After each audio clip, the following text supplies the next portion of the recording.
Hello guys, how is going with you today?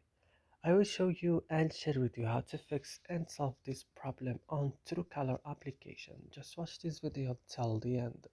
So let's start. First now you have to go and open the settings of your phone.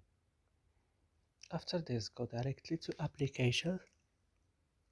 Here you will find all the applications that you have on your phone. You will search only for Truecaller. When you found Truecaller, open it like this and then go to storage. On storage, go to clear data. Click OK and go back and click on force stop and click OK.